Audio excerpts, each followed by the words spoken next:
Hello everybody and welcome to another episode of Quick History. Today we're going to take a look at the second of three videos addressing how the Nazis were able to come to power in January 1933.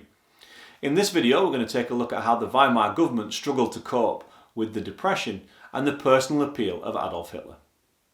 As always, there's a free handout in the description below, and make sure you click on subscribe if you'd like to see more GCSE history based revision content. Let's get into the details.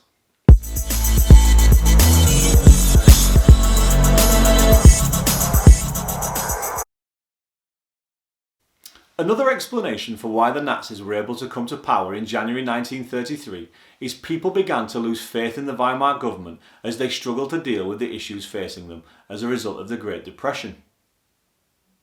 We can identify two issues that the Weimar government faced. First of all, with more and more people unemployed, the government was getting less and less money from taxation. With the government having less money, they had two options. One, they could print more money like they did in 1923, but this risked a repeat of hyperinflation, or they could introduce budget cuts. They chose the latter, and part of those budget cuts included cutting the amount of money that people who were unemployed received in benefits. This made the Weimar government remarkably unpopular. The second issue facing the Weimar government is the political parties inside the Reichstag could not agree on what to do. As a result, Chancellor Brüning was forced to pass laws using Article 48 of the emergency decrees. This made the Weimar government look weak, as the Chancellor was having to force through laws because the people within the Reichstag simply couldn't agree on the right measures to take. Things came to a head when Chancellor Brüning himself resigned, when Hindenburg prevented him from seizing rich people's land to distribute to the poor to allow them to grow food. Hindenburg was a rich landowner and may have lost some of his land himself, so blocked Brüning's proposal. Brüning resigned in protest, and the failures of the Weimar government and the insecurity and inability of the Weimar government to get anything done led to people looking for more extreme solutions.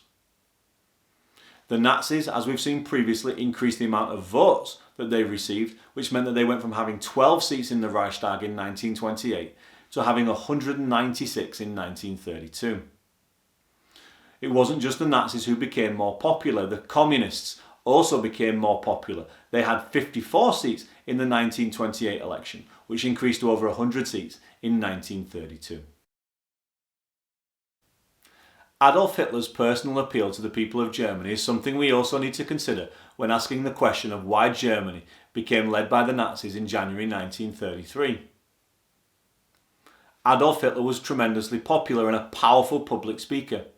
He was able to fill large venues of people and offer in his speeches broad promises which tried to reach different groups of German society. He promised to end the chaos caused by the Weimar government and to solve the issues of high unemployment and Germany's economic problems.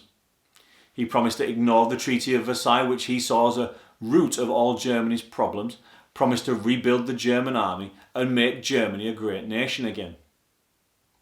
Through doing this, he was appealing to people, whether they were farmers, the middle classes, businessmen, or the upper classes.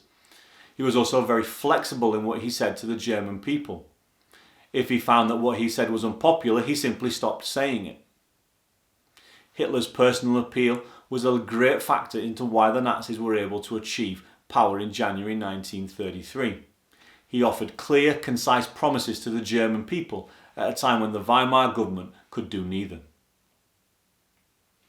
Join me in the next video where we're going to take a look at how the fear of communism and the Nazi Party structures and tactics helped them achieve power in January 1933. I'll see you there.